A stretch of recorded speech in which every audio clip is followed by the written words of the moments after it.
The Three Stooges. The movie starts with children playing outside in a children's home. They are busy playing with a can as a soccer ball when Sister Mary comes outside and demands that they go inside. The children try to bargain for more playtime as they even sing a song about how they didn't choose to be in a children's home. Sister Mary interrupts their song and asks them to run inside the house. Just as they are about to enter and Sister Mary is following them, she hears the sound of a car approaching rapidly. She looks back and a car passes by the door, throwing a bag onto the doorstep before speeding off. Curious about the contents of the bag, she tries to open it, but a small hand pops out and pokes her, causing her to fall over the doorstep and into the flowers. Another sister hears the noise outside and comes out to find 3 babies in a bag, calling out for Mother Superior. Mother Superior appears, followed by other nuns in awe, and they all vie for the chance to take care of the children. They are told to calm down as each one will have their turn eventually. 10 years later, no one is willing to take care of the boys. All the nuns are scared of the 3 boys, who seem to torment them and are difficult to work with. Mother Superior tries to send them to bring the boys down for lunch, but they are all reluctant and try to avoid responsibilities. They even want Sister Mary to go to them, but she is resting due to a toothache. Aware of the boys' mischievous behavior, Sister Rosemary is hesitant and asks about the boys when she learns that her colleague is resting. Mother Superior goes to the boys' room and finds them locked up, playing with the sleeping Sister Mary while she's tied up. When they hear the door, the boys quickly reposition themselves, pretending to be engaged in innocent activities such as Curly painting, Mo reading, and Larry playing the violin. They are called out for lunch and they hurry off. During lunch, 2 sisters inform Mother Superior that there's a couple coming to adopt a child, but they aren't prepared. The sisters suggest hiding all the other children and presenting only the 3 boys to the adopting parents. When the couple arrives, they are presented with the 3 boys, even though they were under the impression that there were more. Before making their decision, Teddy appears and asks for a glass of milk. Ultimately, they choose Mo. Everyone says their goodbyes, and the new parents leave with Mo. On the way, Mo is given a large candy and is informed that it's his birthday. He starts his new life with them, and when asked what he wants for his birthday, he initially says he's content with just the candy. However, they insist, and he asks if they can adopt his 2 friends without spending any extra money, as they will share everything belonging to one person. Convinced that they shouldn't separate the boys, the couple decides to put Mo back and instead adopt Teddy. Disappointed, Mo doesn't tell his friends the real reason why he was returned, and he lies to Larry and Curly. Things go back to how they were. 25 years later, the sisters are still apprehensive of the boys, except for Sister Mary, who agrees to check up on them since they were supposed to be working. Upon entering the warehouse, she finds them sleeping and a tape playing recorded sounds of work tools to deceive anyone who listens. Sister Mary accidentally knocks over a stand, causing everything to fall. She engages in a conversation about why they haven't fixed the bell as they were supposed to, and she scares them off, even when they try to act tough and talk back. The boys decide to work on the bell, but are met by a sick girl named Murph, who asks about a game from the previous night that she lost to a 7-year-old. They promise to visit her and then proceed to work on the bell. Monsignor Ratliff arrives and requests to see Mother Superior urgently.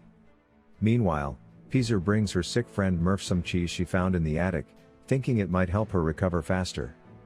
Murph comforts her, saying that they will be friends and family, just like Larry, Curly, and Mo. On another front, Larry and Mo continue to attempt to open the enclosure around the bell to fix it, despite making mistakes and accidentally injuring each other. Curly brings a saw, but as he tries to climb with it, he ties it to his waist, causing it to run and inadvertently cut off the ladder steps. Mo becomes angry and tries to hit Curly with the saw, resulting in the saw being destroyed. Mo blames Curly, while Curly finds the situation funny, leading to an argument between them. Sister Mary becomes frustrated with their slow progress in repairing the bell and informs them that Mother Superior is looking for them. Larry removes a label reading "Do not remove" from the bell, causing it to slide down and hit Sister Mary, rendering her unconscious. The boys attempt to go down to help her, but the ladder has been cut in half.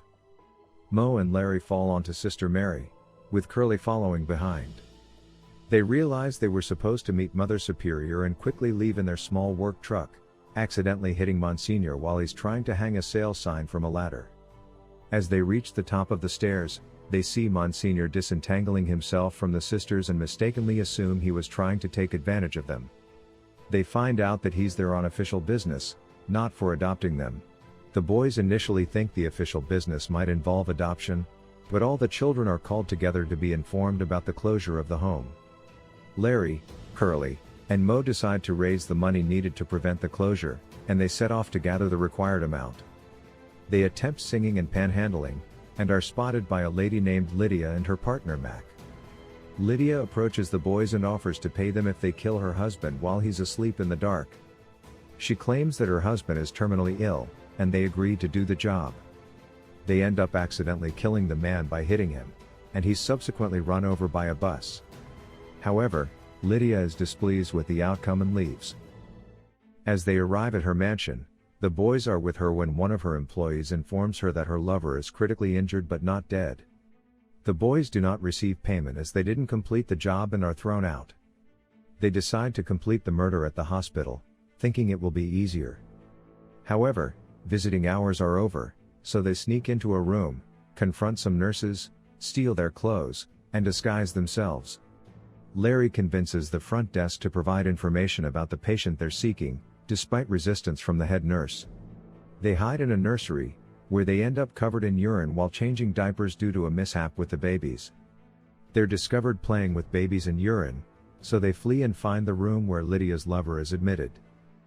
The boys accidentally burn an officer's chest with an iron in the process and manage to escape. They escape by jumping from the hospital roof using a hose and accidentally landing on their childhood friend Teddy, who is adopted in Mo's place.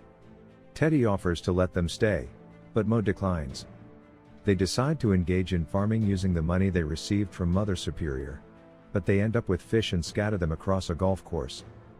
The police locate them again, and they find themselves being chased once more. An argument arises about Mo being the reason they were never adopted. Larry and Curly leave Mo behind as he unknowingly auditions for a role. Mo is included in a new movie cast, while Larry and Curly struggle to survive on their own and even eat raw fish. Lydia and Mac embark on a hunt for the three boys, but Mac accidentally falls into a lion's den. Larry and Curly start to argue about Mo's behavior, and they eventually agree to search for him. They assume the orphanage is the first place he might be, but they discover it's almost completely closed down. They learn that Mo has become a celebrity on a television show, although he didn't receive payment. All the children have been placed in various foster homes, except Peaser, who refused to go without Murph, who is now seriously ill. Wondering why the sisters haven't used medical insurance, they're informed that too many accidents have occurred, causing insurance companies to refuse coverage unless they pay the outstanding amount. Larry, Curly, and Mo attempt to find Mo and eventually witness him on television, hitting and poking cast members as part of his role. Despite the lack of appreciation from the other cast members, Mo sticks to his character. He reunites with Larry and Curly and attempts to ask for money from Teddy's adoptive father, but the request is denied. They discover from a photo that Teddy is Lydia's husband, leading them to crash a party to find out why Lydia wanted to kill her husband. Their actions cause chaos at the party, leading them to be directed to a car for a private conversation away from the guests. Unfortunately, their argument causes Curly to lose control of the car, resulting in it driving into a river. After saving themselves from the water, the culprits are arrested, but Teddy refuses to support the orphanage due to the circumstances of his adoption. The boys return to the orphanage and begin to mourn the old building. However, they hear noises coming from the new orphanage, and initially assume they failed. They discover that they're actually the new cast of a reality show and that they've received an advance. Teddy and his new girlfriend, who are confirmed to be unable to have children, decide to adopt Murph, Peaser, and Peaser's long-lost brother Weezer. The story ends with the children and nuns celebrating their fresh start. Thanks for watching. Click the subscribe button and watch the above video for more entertainment.